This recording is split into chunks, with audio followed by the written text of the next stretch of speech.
गजब हो गया।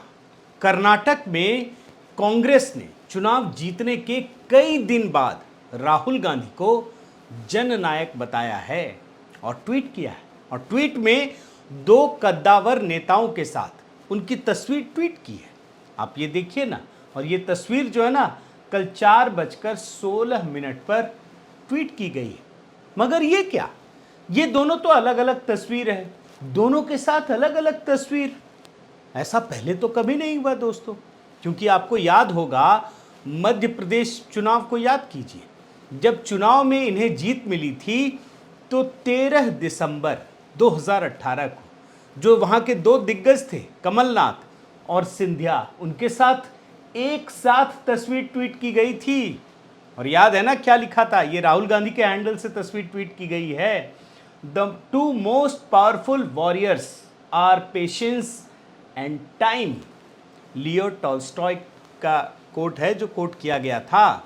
और उसके बाद आप देखिए 14 दिसंबर 2018 को राजस्थान में जीत के बाद फिर वही वहां के दो दिग्गज नेताओं अशोक गहलोत और सचिन पायलट, इन दोनों के साथ तस्वीरें साझा की थी। और इसमें क्या लिखा था ये भी देख लीजिए, the United colours of Rajasthan. लेकिन अब ऐसा क्या हो गया दोस्तों कि कर्नाटक में दोनों नेताओं के साथ एक साथ तस्वीर नहीं है, अलग अलग तस्वीर है। कहीं इसलिए तो नहीं कि राहुल गांधी को बचाने के लिए कि वो जीत के बाद भी अपने नेताओं को संभाल नहीं पाते, इसलिए ये तस्वीर ट्वीट की गई है। मगर जानते हैं इसका जवाब भी तुरंत मिल गया। कांग्रेस के दिग्गज नेता हैं रणदीप सुरजेवाला। उन्होंने मीडिया में आकर ये बताया कि भैया ये सारी खबर झूठी है, क्योंकि मुख्यमंत्री का तो फैसला हुआ ही नहीं है और इसमें 48 से 72 घंटे का वक्त लगेगा। आप बयान सुनिए। We will have a new leader of the Congress legislature party within next 48 to 72 hours. लेकिन ये क्या, चंद घंटों में ही सुरजेवाला के लिए 72 घंटे पूरे हो गए? कहीं आनन फानन में तो नहीं किया गया? ये भी बयान सुन लीजिए। विधायक दल के अगले नेता और मुख्यमंत्री श्री सिद्धारमैया जी होंगे और उनके साथ कंधे से कंधा मिलाकर उप मुख्यमंत्री के तौर पर श्री डीके शिव कुमार जी काम करेंगे। लेकिन जानते हैं कांग्रेस की एक आदत है, अपनी नाकामी का ठीकरा दूसरों पर फोड़ते हैं। और इसी के साथ उन्होंने मीडिया पर इल्जाम भी लगा दिया फेक न्यूज को लेकर। सुन लीजिए। Stop believing fake news. Stop listening to fake rumors. फिर एक बात तो और बची हुई थी कि अपनी नाकामी और ठीकरा भाजपा पर, तो भाजपा कैसे बचे रहे? भाजपा पर भी इल्जाम लगाया। सुन लीजिए। And stop listening to the BJP propelled fake propaganda. वैसे एक बात तो माननी पड़ेगी दोस्तों कि जो व्यक्ति दो बार खुद अपना चुनाव नहीं जीत सके, रणदीप सुरजेवाला, वो इस समय कर्नाटक में जो कांग्रेस की प्रचंड जीत हुई है उसे आगे ले जाने के सारथी बने हुए हैं। कई मीडिया संस्थानों में मैंने देखा कि रणदीप सुरजेवाला को भी इसका बड़ा श्रेय दिया गया है। लेकिन सवाल ये है कि ये अफवाह कहाँ से फैलती है? क्या ये बात सही नहीं है कि डीके शिव कुमार ने खुद को सिंगल मैन बताते हुए केंद्रीय नेतृत्व को चुनौती दी थी कि सारे 135 विधायक तो हमारे हैं, मैं सिंगल मैन। आप बयान भी सुन लीजिए ना। I believe in one thing, a single man with courage makes a majority. अब देखिए, एक तरफ जहां सिद्धारमैया के समर्थक नारेबाजी कर रहे हैं, एक हल्का सा एम्बियंस देखिए, तो वहीं दूसरी तरफ राहुल गांधी के घर के ही बाहर डीके के समर्थन में नारेबाजी चल रही है।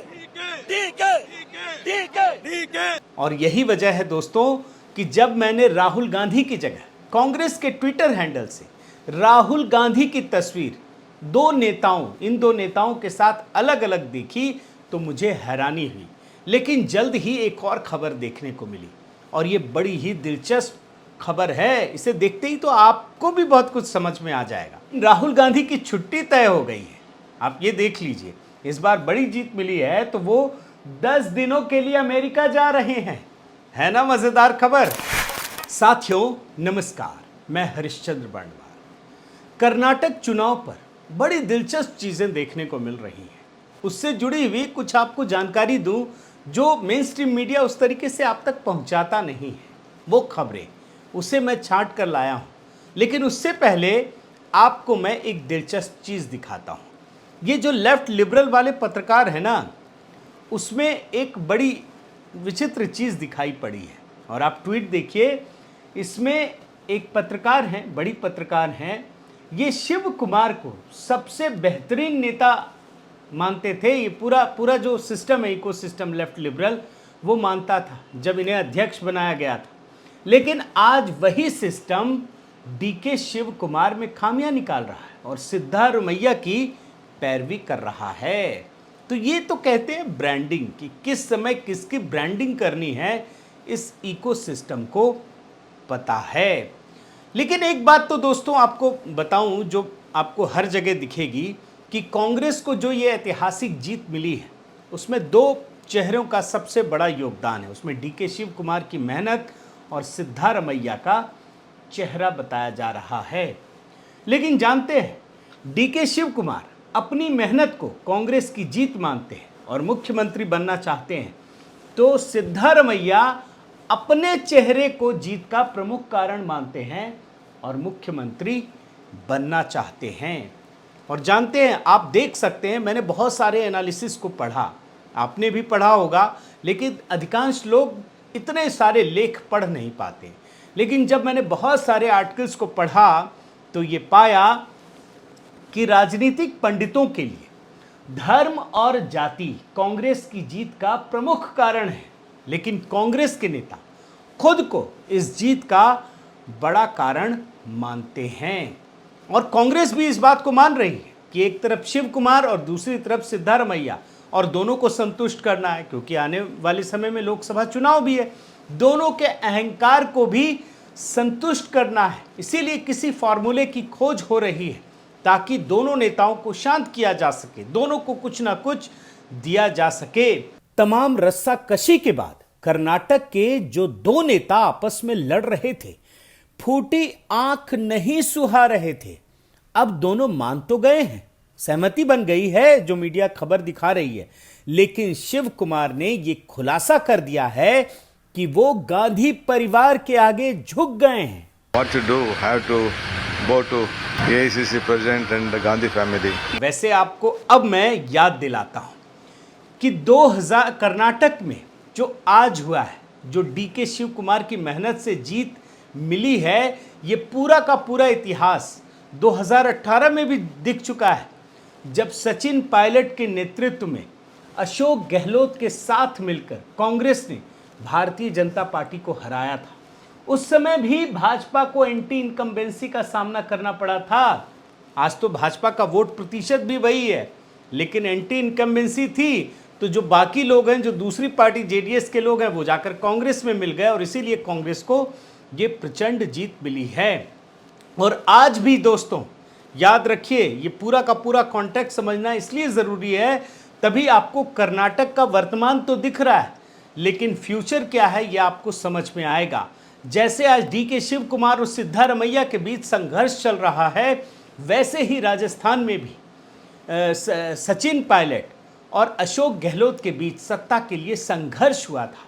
और किसी तरीके से राहुल गांधी, सोनिया गांधी ने मिलकर अशोक गहलोत को मुख्यमंत्री बना दिया और सचिन पायलट को उप मुख्यमंत्री बना दिया। लेकिन 2020 आते आते गहलोत के खिलाफ बगावती तेवर के कारण सचिन पायलट का उप मुख्यमंत्री पद से हटा दिया गया और राज्य के पार्टी मुखिया का पद भी छीन लिया गया। तो ये वो भूतकाल है जिसे आज डीके शिव कुमार और सिद्धारमैया दोनों देख रहे हैं और महसूस भी कर रहे हैं। और जानते हैं, 2018 में जब राजस्थान में कांग्रेस की जीत हुई, तो राजनीतिक पंडितों ने 2019 के लोकसभा चुनाव के पहले से ही मायने निकाल लिए थे और ये भी घोषणा कर दी थी कि कांग्रेस को जीत का फॉर्मूला मिल गया है। कांग्रेस की जीत के 5 कारण बताए थे और ये वही कारण है जो आज, मतलब लोकसभा चुनाव से 1 साल पहले 2023 में कर्नाटक में कांग्रेस की जीत के कारण बताए जा रहे हैं। राजस्थान में 2018 में जीत के बाद कांग्रेस की जीत का फॉर्मूला तय हो गया था। लेकिन आज स्थिति क्या है ये देखिए। राजस्थान में सचिन पायलट ने कांग्रेस हाईकमान को 15 दिनों का अल्टीमेटम दिया है और ये वही सचिन पायलट हैं जो भूमिका आज कर्नाटक में डीके शिव कुमार ने निभाई है, वही भूमिका सचिन पायलट की राजस्थान में थी। और इसीलिए आपको मैं दोनों को तुलना करके दिखा रहा हूं कि आज भी कर्नाटक में जीत के बाद कांग्रेस को जीत का फॉर्मूला मिल गया है। लेकिन जानते हैं जो जीत जेडीएस की नाकामी, जो अपने वोट बैंक को रख नहीं पाई, और दूसरा भाजपा के खिलाफ एंटी इनकम्बेंसी वोट था, उसे कांग्रेस ने एक फॉर्मूला में बदलने का काम किया है। कांग्रेस फॉर्मूला में बदलने का प्रयास कर रही है। कैसे, आप इस खबर को देखिए। राहुल गांधी कह रहे हैं कि ये victory of love over politics of है। लेकिन अब मैं आपको आगे की चीज लेकर चलता हूं, बताता हूं। मुसीबतें यहीं खत्म नहीं होंगी। अब मैं इसको आपको एक 5 साल पुरानी तस्वीर दिखाकर बताता हूं, आप समझ में आ जाएंगे। इसके बाद जब कैबिनेट के गठन की बारी आएगी तब भी ये मुश्किलें बरकरार रहेंगी। और याद रखिए 2018 में जब जेडीएस के साथ मिलकर कांग्रेस ने सरकार बनाई थी तो कैबिनेट का गठन नहीं हो पाया, मंत्रियों का शपथ ही नहीं हो पाया। क्यों जानते हैं? क्योंकि राहुल गांधी और सोनिया गांधी विदेश यात्रा पर चले गए थे। आप ये रिपोर्ट में देख सकते हैं। और ये बात दोस्तों मीडिया में कई बार आ चुकी है कि अहम मौकों पर राहुल गांधी बार बार विदेश दौरों पर चले जाते हैं, कांग्रेस को मझधार में छोड़कर चले जाते हैं। और इस बार भी जब कर्नाटक चुनाव में कांग्रेस को प्रचंड जीत मिली है, मुख्यमंत्री के नाम को लेकर समाधान नहीं हो पा रहा है और उसके बाद मंत्रियों के नाम में दिक्कत होगी, तो उनका जो विदेश दौरा है वो तय हो गया है। अमेरिका दौरा पहले से ही फिक्स हो गया। आप देख लीजिए 10 दिनों का दौरा है। और आपके मन में दोस्तों अगर ये सवाल उठ रहा है कि इस पूरे एपिसोड में राहुल गांधी की चर्चा मैं क्यों कर रहा हूँ, इतनी चर्चा क्यों कर रहा हूँ, तो उसकी वजह भी मैं आपको बता देता हूँ। जब कर्नाटक में कांग्रेस को जीत मिली है तो सभी कांग्रेस के लोगों ने इसका पूरा श्रेय राहुल गांधी को दे दिया है।